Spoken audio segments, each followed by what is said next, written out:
नमो नमः.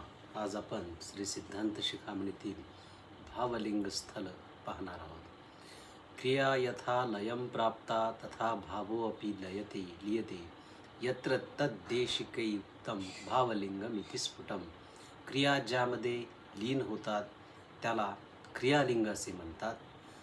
तसे जिथे भाव लय पावतो त्याला भावलिंग असे म्हणतात.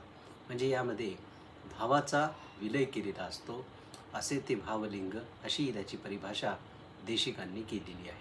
भावेन गृह्यते देवो भगवान परमशिव किम तेन क्रियते तस्य नित्यपूर्णो हि सस्मृतः.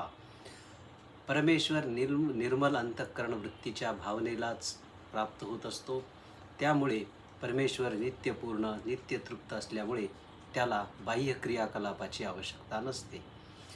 भक्तानामुपचारेण भावयोगात प्रसिद्धती. अशा प्रकारे शिवभक्तांच्या भक्ती उपचारानेच तो भगवान प्रसन्न होतो.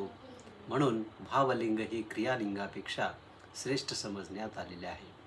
मृत्शिला विहितात् लिंगात भावलिंगम विशिष्यते निरस्त सर्व दोषत्वात ज्ञानमार्ग प्रवेशनात. माती दगड इत्यादीपासून निर्माण केलेल्या स्थूल लिंगापेक्षा भावलिंग हे श्रेष्ठ आहे.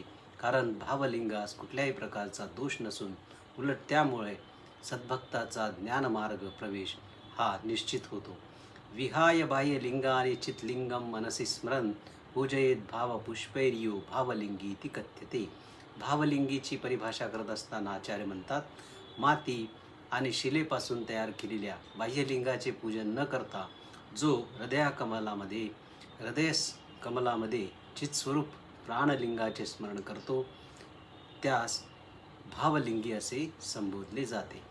मूलाधार हृदय किंवा दोन्ही भ्रूमध्यांच्या मध्ये ज्योतिस्वरूपी शिवलिंग आहे अशी कल्पना करून जो त्याची नित्य आराधना करतो, नित्य ध्यानधारणा करतो त्यास शिवयोगी असे म्हणावे.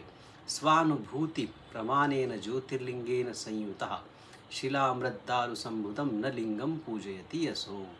भावपूजेमध्येच विशेष आसक्ती असणाऱ्या शिवयोग्याला क्रियालिंगात निष्ठा नसते असे सांगताना मी तो शिवयोगी मी अकर्ता आहे अशा आपल्या अनुभवाच्याच प्रमाणाने चित्स्वरूप ज्योतिर्लिंगाने संयुक्त असल्यामुळे दगड, माती, लाकूड इत्यादी जडद्रव्यांनी निर्माण केलेल्या लिंगांच्या पूजेमध्ये आसक्त राहत नाही. क्रियारूपा तु या पूजा सा नेया स्वल्पसंविदाम अंतरा भावपूजा तु शिवस्य ज्ञानिनां मतः. ही भावपूजा ज्ञानी लोकांकरिता सांगितली